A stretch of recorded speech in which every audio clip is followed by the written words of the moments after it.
Oi, obrigado por ter se juntado a nós em mais esse webinário sobre gestão em cenários, dessa vez para falarmos de julho de 2026. E, como sempre, eu estou aqui com a minha sócia, nossa CIO, Magali Bim. Obrigado por ter se juntado a nós. Eu que agradeço, Pedro. Julho, mês de Brasil resiliente, Brasil a reboque do que vem de fora, nenhuma grande novidade no Brasil, e o que vem de fora com notícias ruins, com notícias não tão boas, com muita confusão fora do Brasil e ainda assim o Brasil com resultados razoavelmente bons, logo resilientes. Também queria lembrar a vocês, eu acho que é importante nesse momento, logo na entrada, do que trata a Fiduc. A Fiduc é uma solução de investimentos. Nós não estamos fazendo venda de produtos.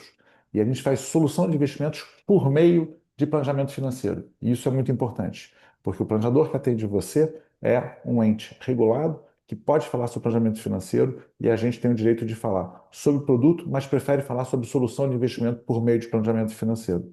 Tá? Se você tiver alguma dúvida em relação a isso, fala com o seu planejador Fiduc, ele vai ajudar você a fazer todo o seu planejamento financeiro para cuidar da gestão patrimonial da sua família. Vamos começar, como sempre, olhando como é que foram os resultados dos mercados no mês passado. Magali. Perfeito, Pedro. A gente começa, como você disse, com essa recapitulação do cenário.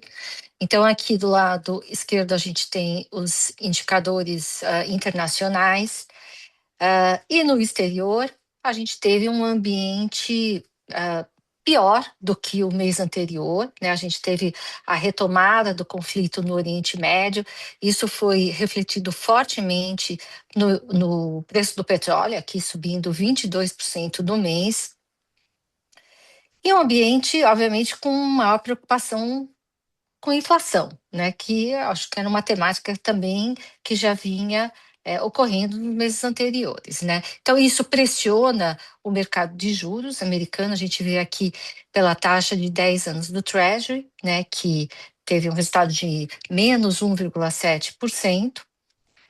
Nas bolsas, um mês de relativa estabilidade a nível global, né, então a gente olha aqui pelo MSCI global, né, subindo levemente, S&P também próximo da estabilidade, mas por detrás dessa relativa calmaria, né, nos índices, eu até diria aparente calmaria nos índices, foi um mês onde houve muita dispersão de retornos entre temas, né, e uma forte correção da temática de inteligência artificial, que a gente, olhando simplesmente o índice, não vai conseguir capturar, né? Mas se a gente olhar, né, o desempenho dos setores separadamente, a gente vai ver que houve uma grande migração de alguns setores para outros e uma forte correção desse tema que estava muito quente, né, por todo o ano de 2026. Isso a gente consegue ver aqui, Pedro, pelo Nasdaq, né, caiu 3,2%. Índice de mercados emergentes, que tem um peso muito forte de países, né, mercados que estão relacionados a esse tema de inteligência artificial, como Coreia e Taiwan, também sofrendo, né, e o mercados emergentes teve uma queda também bastante expressiva. De um outro lado, a gente viu performances boas de China, principalmente, e Europa. O ouro, que tinha passado por uma correção nos meses anteriores, ressurgiu aí como um destaque positivo, né, subindo quase 1%. E o dólar, né, eu acho que é o último grande indicador aqui para comentar, perdeu força relativa nesse mês, um ajuste em relação a uma tendência de fortalecimento que a gente viu ao longo de todo o primeiro semestre de 2026.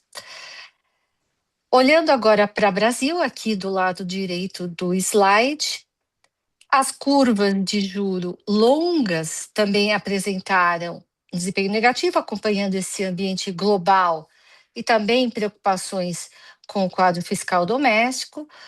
O que evidencia esse movimento de subida dos juros futuros são esses indicadores aqui, que são os IMAs de mais longo prazo, IMA B5+, né, que ficou com um retorno abaixo do CDI, o próprio IMA-B, que é um prazo médio de NTN-Bs também ficou abaixo do CDI, e o IFIX, que também é um outro, IFIX é o índice de fundos imobiliários, índice de referência da indústria. Esse índice, como as pessoas que estão mais acostumadas com o mercado financeiro sabem, tem também uma sensibilidade muito grande ao que acontece nos juros, né? E normalmente, quando as curvas de juros futuras sobem, ele tende a ter um desempenho mais negativo, né? Então, a gente viu esse índice caindo 0,3% no mês. Por um outro lado, aí quando pegando a palavra resiliência, né, que foi mencionada no início, o Brasil foi relativamente resiliente em algumas das classes de ativos, principalmente da bolsa e na moeda, né? Então a gente viu o Ibovespa subindo 3,5%, o real valorizando 2%. Aqui acho que teve um peso importante dessa escalada dos preços do petróleo, né? Petróleo é um setor importante da bolsa, também favorece as exportações brasileiras. E também a gente pode mencionar, talvez, como um tema que favoreceu o Brasil nesse mês, essa rotação global para fora das teses ligadas à inteligência artificial, né? Então, quer dizer, quando está muito quente, o Brasil normalmente perde relevância no cenário global. Quando isso dá uma esfriada, volta a vir um fluxozinho para o Brasil aqui de investidores estrangeiros.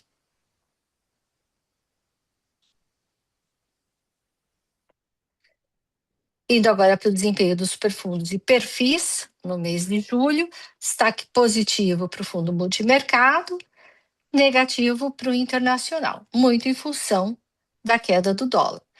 No combinado, o perfil conservador registrou um ganho de 0,99%, o balanceado de 0,82% e o especialista de 0,43%.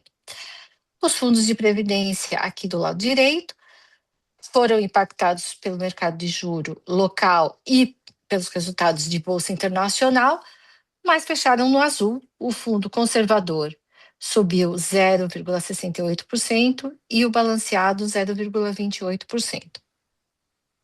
Importante notar, Magali, que ainda com o resultado do Fundo Internacional, que a gente vai abordar daqui a 3 slides, se não me falha o número, todos os perfis estão em campo positivo, inclusive os dois fundos de previdência em campo positivo, né? Ou seja, reforça a importância da alocação diversificada na carteira das pessoas, ou seja, você que está vendo esse webinário agora no YouTube, olha o resultado do Internacional, que circunstancialmente esse mês caiu fortemente, e ainda assim todos os fundos estão no campo positivo, inclusive os de previdência.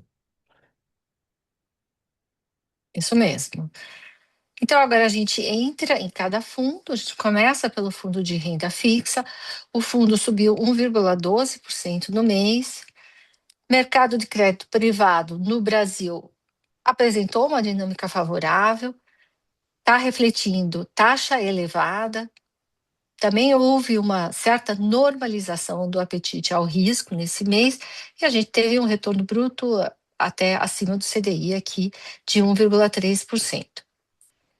Em contrapartida, a renda fixa e a inflação sentiu aquele aumento dos juros futuros longos e ficou um pouco abaixo do CDI, que limitou o resultado do fundo a 1,12%. Acho que aqui também vale observar, Pedro, que durante o mês a gente teve divulgação de números de inflação benignos, né, abaixo das expectativas. Isso aumentou a percepção que o Banco Central poderá promover talvez mais um corte adicional na Selic esse ano. Assim, só para lembrar a todos, depois do encerramento do mês, nesse início de agosto, o Copom cortou a Selic em 25 pontos base para 14%, e a última pesquisa Focus do Banco Central, que saiu na segunda-feira, e que reúne o consenso dos economistas, está apontando para uma Selic de 13,75 no final do ano, nesse momento. Então, só para contextualizar também, um mês atrás, a previsão era de que não haveria nenhum corte adicional depois desse do início de agosto. Ou seja, na margem melhorou o cenário de que haverá pelo menos mais um corte, e tem um novo Copom, se não me falha a memória, final de setembro, certo? Certo. E, de novo, né, assim, tudo pode mudar, mas na margem a gente avançou positivamente nesse setor dos juros. Cabe uma brincadeira dizendo que no Brasil dizem que até o passado é imprevisível, né? Então, tudo pode mudar, né? Com certeza. Indo agora para o fundo multimercado, os fundos navegaram um pano de fundo até, eu diria, caótico, né, com toda essa movimentação aí de retorno de setores, correção de alguns setores que estavam muito congestionados. Nos Estados Unidos, ainda esse pano de fundo de juro pressionado, aumento das tensões no Oriente Médio. Então, navegaram um ambiente bastante volátil. Nós temos uma carteira bastante diversificada, como a gente pode ver aqui pela alocação do lado esquerdo. O nosso fundo subiu 1,4%. Ele superou tanto o CDI, né, que foi de 1,22%, como o índice de hedge funds da Ambima, que caiu no mês 0,19%. No ano, o nosso fundo já acumula um excesso de retorno sobre esse índice de hedge funds da Ambima de 3,85 pontos percentuais, então quase 4%. O destaque aqui foi a estratégia long and short, destaque também para os fundos de crédito, a nossa exposição a fundos macro, que são aqueles fundos que podem apostar em qualquer direção e operam em vários mercados. A contribuição foi fraca, né? Porque esses fundos tiveram um desempenho ruim nesse mês, né? Isso está muito refletido nesse índice de hedge funds da BIMA, que é o índice de referência para todos os fundos multimercados. Mas a gente tem hoje uma contribuição, um peso relativamente menor, né, do que a gente tinha no passado, né? A gente fez esse movimento de redução e foi um movimento que está se mostrando muito acertado nesse ano, principalmente, né? Onde a gente está tendo um resultado bastante superior ao índice de referência de mercados.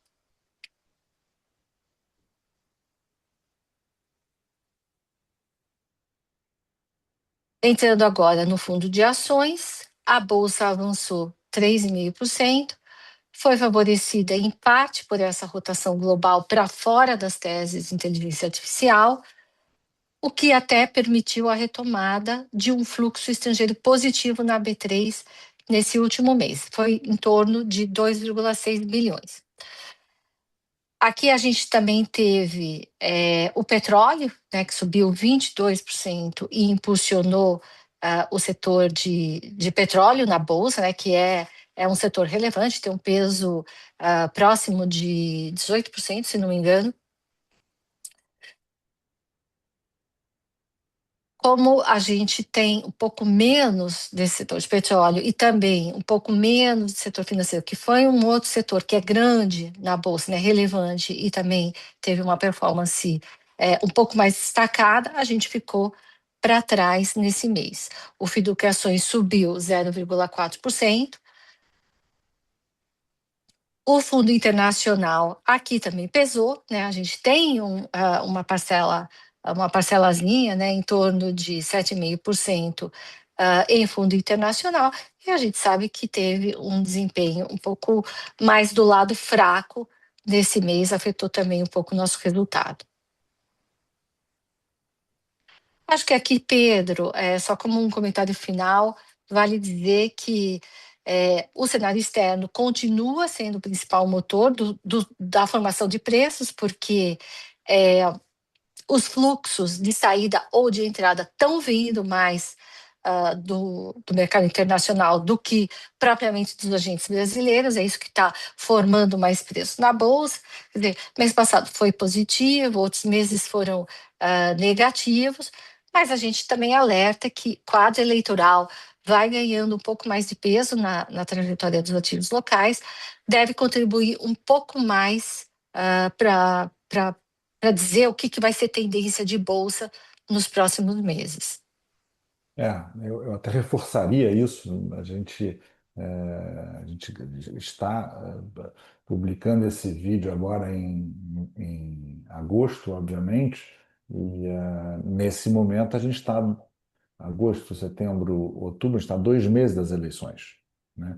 O cenário eleitoral, nos últimos 2 meses, deve ser o protagonista de grande parte, salvo, obviamente, alguma coisa muito grave vindo de fora. Mas nos próximos 2 meses, a gente deve esperar mais volatilidade, enquanto o segundo turno, muito provável, não certo, mas muito provável, das eleições presidenciais não terminar no final do mês de outubro.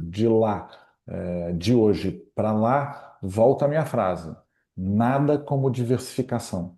Quando a gente olha o resultado do mês de julho, todos os nossos resultados estão em campo positivo, adicionando valor para as carteiras, e nos próximos 2 meses a diversificação vai fazer aquilo que ela sempre fez. Ela vai evitar que alguém tenha uma notícia trágica e vai adicionar em todas as carteiras alguma coisa na maior parte das vezes, né? Vamos falar sobre isso muito no movimento, quando a gente for falar de internacional, né, Magali, que eu acho que é o próximo ponto. Agora, exatamente, agora, né? Então, assim, dando um pouco de pano de fundo, julho vai ficar marcado como um dos meses mais incomuns nos mercados de bolsa dos últimos anos. O mercado atravessou um episódio de desalavancagem técnica, desmonte de posições. Houve uma redução de exposição de posições em temas específicos ligados à inteligência artificial que estavam, vamos dizer, congestionados, né? Justamente porque eles estavam dando certo há um bom tempo, né? Então as pessoas estavam apostando em massa, né? Coletivamente nesse tema. O que ocorreu foi que hedge funds com posições concentradas, as estratégias chamadas de momentum, também ETFs alavancados, investidores de varejo também concentrados e alavancados, reduziram o risco de uma forma abrupta no mês. Esse ajuste provoca correções expressivas, né, nos ativos relacionados, e isso não foi plenamente capturado pelos índices agregados, porque enquanto a gente viu essa correção de um lado, a gente também viu os outros setores que estavam, vamos dizer, na lanterna, né, e que não tinham subido muito no ano, disparando, né? Então, isso é tipicamente um mercado que a gente chama mercado de rotação, né? Quer dizer, você sai de um setor que você está muito concentrado e vai para um outro, né? Era um setor que estava leve em termos de posições, então ele também aconteceu o oposto que aconteceu em inteligência artificial. Ele subiu, né? Ele disparou. E a gente teve esse relativo equilíbrio no número cheio do índice.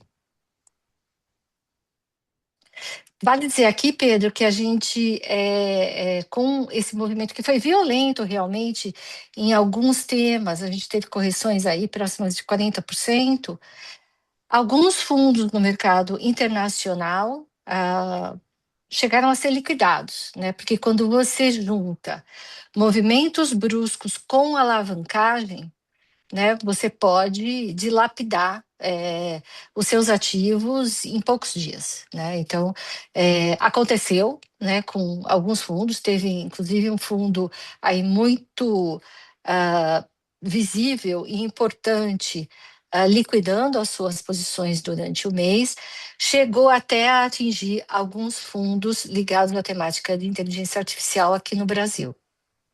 Tem uma tecla SAP antes de um comentário. Quando Magali fala de desmonte de posições, ela está falando de venda, tá? Basicamente, são pessoas que estavam compradas, elas desmontam as posições, elas desfazem aquelas posições, elas vendem essas posições. Essas quedas são isso. Comentário. Esse fundo especificamente, que não nos cabe citar o nome, é muito público, vocês dão um Google aí, vocês vão descobrir esse negócio. É a história que todo mundo conhece. É um jovem, muito jovem, abaixo de 30 anos de idade, que montou uma posição gigantesca de dinheiro aplicado em ações de tecnologia de ponta e acertou durante algum tempo e quando errou se enforcou, teve que vender o fundo para um player gigantesco com desconto rapidamente. Agora, quando desmontam essas posições lá fora, existem efeitos não óbvios para o Brasil. E um deles é o Brasil, na margem, pode até se beneficiar nisso, né, Magali? Que é as pessoas saem de posições de altíssima tecnologia e entram em mercados que, como o Brasil, não tem acesso a serem provedores desse tipo de tecnologia. Então, esse resultado, circunstancialmente resiliente do Brasil e dos nossos fundos em julho também é explicado por esses desmontes de posição lá fora, que nesse caso aqui do internacional sofre com a moeda, sofre com algumas coisas para fora, mas de novo reforça o quão é valioso a alocação em várias classes de ativos para uma carteira, né? Com tudo aquilo que a gente está falando, tem aquela expressão que é o único almoço grátis é alocação patrimonial, é diversificação, tá? Por meio de alocação patrimonial. Tá? E nesse sentido, o Fundo Internacional é um veículo fundamental na estratégia da sua carteira junto à Fiduc. Ele é importantíssimo, ele adiciona um valor enorme durante a gigantesca maior parte do tempo. O resultado de julho é circunstancial, faz parte, é programado e ele não deveria ser levado em consideração no sentido de eu não quero um fundo que caia. Ele tem que estar presente porque ele sobe muito de vez em quando, e nesse sentido, quando ele sobe, ele faz o papel que ele deveria fazer, que é servir como uma boia em mercados mais difíceis. Perfeito. E eu acho que o resultado do fundo, ele reflete muito tudo isso que você falou, né? Porque se a gente olhar o resultado do fundo em moeda original, né? Ou seja, vamos dizer, dólar, né? A maioria das posições, ou outras moedas, mas principalmente dólar, ah, a gente teve um resultado relativamente neutro, né, muito próximo de zero, no mês que foi caótico em termos de rotação, volatilidade, né, com fundos quebrando e tudo mais. O que definiu o resultado negativo do fundo não foram os ativos, foi o dólar, né, que se desvalorizou no mês, se desvalorizou 1,92%, muito próximo da queda do fundo de 2,16%. Então a gente passou praticamente incólume com toda essa confusão aí de esses movimentos violentos de queda, justamente porque a gente estava diversificado, né? Então a diversificação, ela pode até te machucar um pouco, mas ela não vai te tirar do jogo, né? Você vai continuar no jogo. Agora, quem está concentrado e alavancado ao mesmo tempo, corre esse risco de ter que ser expulso do jogo, da jornada de investimentos, né? E ter todo o seu patrimônio consumido de uma hora para outra. É muito boa essa sua síntese, Magali, eu gosto muito dela. A diversificação pode até te machucar um pouco, mas não te tira do jogo. Tá? Perfeito. Se você está ouvindo isso, guarda isso. Magali falou: a diversificação pode te machucar um pouco, mas não te tira do jogo. Agora a gente entra nos fundos de previdência. Nós temos dois fundos, conservador e balanceado. Os dois fundos têm uma exposição diversificada. O balanceado carrega um pouco mais de risco, né? Renda fixa é a maior parcela nos dois fundos. Ações Brasil, internacional e multimercados são um pouco maiores aqui no fundo balanceado, ou seja, tem um pouco mais de risco nesses segmentos. E ainda a gente tem uma exposição a fundo imobiliário que o conservador não tem. Entrando em resultados, nós tivemos um mês pouco mais desafiador, porque a gente teve resultados piores em ações internacionais e aqui também na caixinha de multimercado. No caso do balanceado, a parcela de crédito imobiliário também foi um detrator. Não sei se alguém vai se lembrar, mas no mês passado ela havia impactado positivamente o fundo balanceado. Nesse mês, ela funcionou mais como ah, um detrator de performance. Já no caso do conservador, sem essa parcela de fundo imobiliário e também com performances muito positivas aqui em várias classes de ativo, incluindo renda fixa CDI, inflação, pré-fixado, ações Brasil também positivo, foi mais resiliente e se destacou com essa alta de 0,68% mês contra um avanço mais modesto do balanceado de 0,28%. E com isso, Pedro, a gente encerra esse resumo das principais tendências e resultados do mês de julho. Tá bom, muito obrigado, Magali, pelas explicações. A todos vocês que estão nos acompanhando, obrigado pela presença.